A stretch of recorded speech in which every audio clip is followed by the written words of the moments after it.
Class 9 lecture 1 सबक number 11। मुसन्निफ़ का नाम है कर्नल मोहम्मद ख़ान और सबक का नाम है कदरे अयाज़। कर्नल मोहम्मद ख़ान 1910 में पैदा हुए और 1999 में इन्होंने वफ़ात पाई। पेज नंबर 86 के ऊपर है, 86 सफ़ा नंबर 86 के ऊपर कदरे अयाज़ के मुसन्निफ़ कर्नल मोहम्मद ख़ान का तारुफ़ है। इसमें आप अपनी बुक्स खोलें और ऑब्जेक्टिव को साथ साथ हाईलाइट करते जाएं। सने पैदाइश और सने वफ़ात उनका हाईलाइट करें।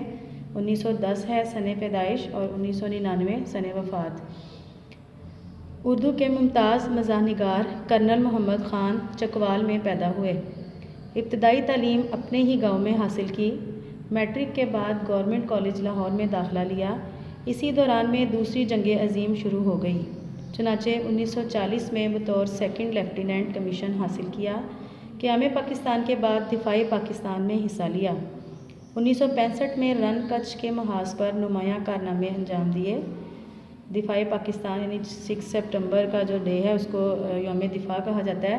ये 65 की जंग की बात हो रही है कि क़याम पाकिस्तान के बाद उन्होंने चूँकि फ़ौज में थे तो 6 सितंबर 1965 की जंग में उन्होंने हिस्सा लिया और रन कच्छ के महाज पर नुमायाँ कारनामे अंजाम दिए। महाज यानी जंग का मैदान। कर्नल के ओहदे पर पहुंचकर मुलाजमत से सबकदोश हो गए, यानी मुलाजमत का जो फरीज़ा था वो अंजाम दिया, उससे पूरी तरह से फारिग हो गए और मुस्तकिल तौर पर रावलपिंडी में सुकून इख्तियार कर ली, सुकून रिहाइश। कर्नल मोहम्मद ख़ान का तर्ज़ तहरीर सादा और दिलचस्प है। अब ऊपर जो मैंने पैसेज आपके लिए पढ़ा है इसमें आपको पता ही है कि ऑब्जेक्टिव हम किस तरह से करते हैं। हर जुमले में से आपने ऑब्जेक्टिव को मार्क करना होता है, हाईलाइट करना होता है। उर्दू के मुमताज़ मज़ाहनिगार कर्नल मोहम्मद ख़ान डैश में पैदा हुए, यानी पैदा कहाँ हुए, चकवाल को आप करेंगे, उनकी जाए पैदाइश को। इब्तदाई तालीम कहाँ से हासिल की, अपने गाँव से। मैट्रिक के बाद कहाँ दाखिला लिया और कब उन्होंने किस सन में बतौर सेकंड लेफ्टिनेंट कमीशन हासिल किया और क़याम पाकिस्तान के बाद किस चीज़ में उन्होंने हिस्सा लिया, दिफ़ाई पाकिस्तान को मार्क करेंगे। और 65 की जंग में उन्होंने किस महाज पर कारनामे अंजाम दिए और मुलाजमत से सबकदोश होकर उन्होंने कहाँ पर अपनी रिहाइश इख्तियार की।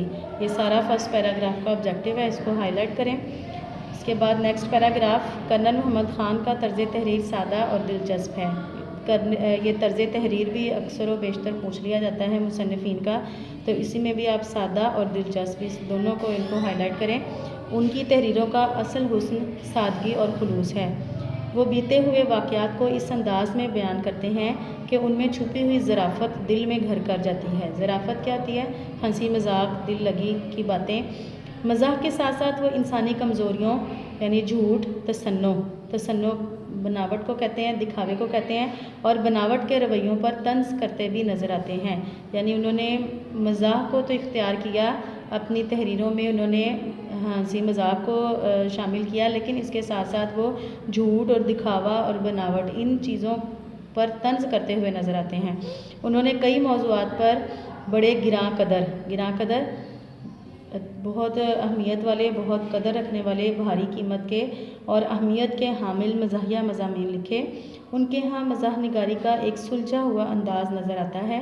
यही वजह है कि उनकी तहरीरों में फक्कड़पन या सूफियानापन का गुमान तक नहीं होता, यानी घटियापन जो है उनकी तहरीरों में बिल्कुल भी नज़र नहीं आता।